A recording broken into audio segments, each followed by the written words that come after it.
This is my scary lasagna, or creepypasta, as the cool kids call it these days. It's called Counter-Strike Global Terror. It was 4 a.m. in the morning one morning. My basement as silent as could be, Linkin Park blasting through my headphones as the light from my monitor beamed into my soggy eyes. I was passing in and out of consciousness as I sat there in my chair half asleep, waiting for Hatred to finish downloading. Beep! A Steam message.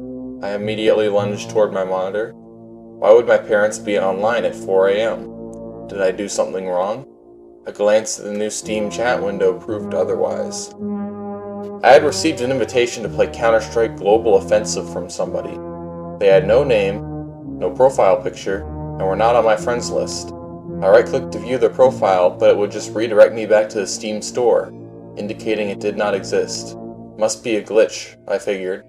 With nothing else to do while I waited for Hatred to finish downloading, I clicked the invite and Counter-Strike Global Offensive began to launch.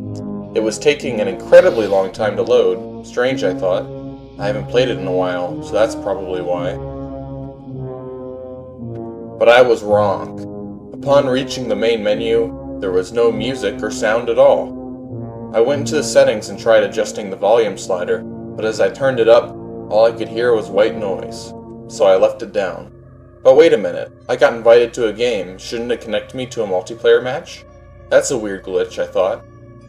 With slight hesitation and fear, I clicked the play button. As soon as I clicked it, the game began to load. The loading screen was completely blank, offering no clues as to what map or game type was loading. The tips on the loading screen usually offer a little gameplay advice for both the counter-terrorists and terrorists. This tip was different. It just said, "You're doomed." I chuckled at this remark, hoping it was just a weird glitch or something.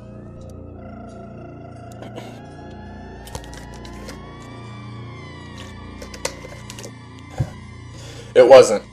I finally spawned in. It wasn't. I finally spawned in, with nothing but the default knife. It was CS Office, except it was at night, and a full moon could be seen in the sky. Must be a glitch, I figured. I walked out of CT spawn into the courtyard, when I noticed something strange. There was a corpse of another CT on the wall across from me, except it wasn't like a normal corpse in CSGO. Hundreds of custom knives were stabbed into every inch of his flesh, including his genitalia.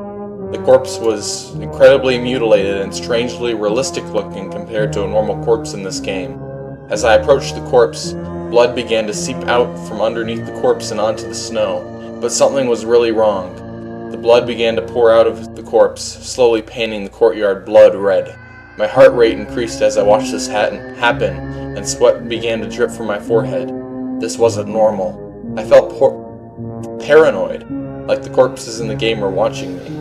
All of a sudden, more corpses started to appear in the courtyard. I made a run for the entrance of the office. As I walked up the stairs, the white noise from the audio settings screen returned. The interior of the office was different. It was like the inside of an abandoned, vandalized office building. It was scary. As I looked down the hallway, an ultra-realistic face of a counter-terrorist appeared on my screen with a look of panic in his face, screaming for help. The scream was so petrifying that I grabbed my headphones and tried to pull them off, but I remembered that I spilled Elmer's school glue on my head the other day so they wouldn't come off. I had to sit there as the hyper-realistic counter-terrorist screamed for help.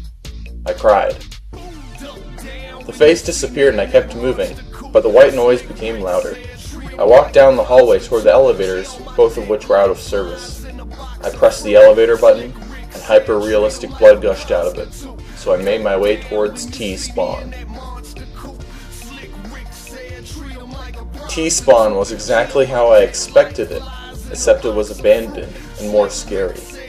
There was a realistic trail of blood leading up to one of the office computers, which was realistically turned on. As I walked up to the computer, the white noise became louder and louder until it was almost unbearable. The computer displayed a blank white screen, but 2 words soon appeared.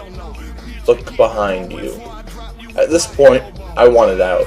I tried to press Alt F4, but I couldn't because I was using Valve's new Steam controller. I was being obstructed by fate.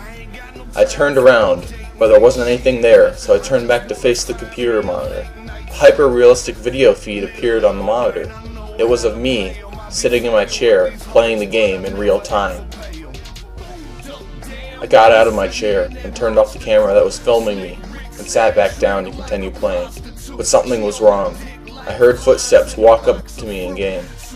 I turned to look, and in front of me was a counter-terrorist with an incredibly lifelike face, with ultra-realistic bloodshot eyes and a hyper-realistic grin.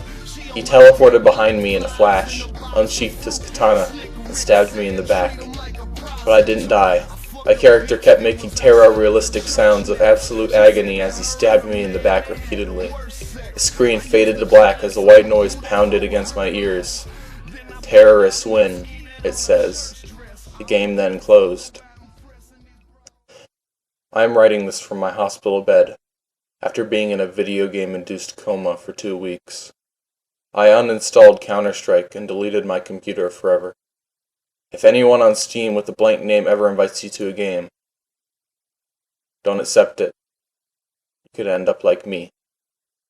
This is my warning. I wrote that in like 5 minutes. If I could put it on one of those creepypasta wiki sites, or one of those creepypasta sites, and people would take it seriously. Somebody should do it.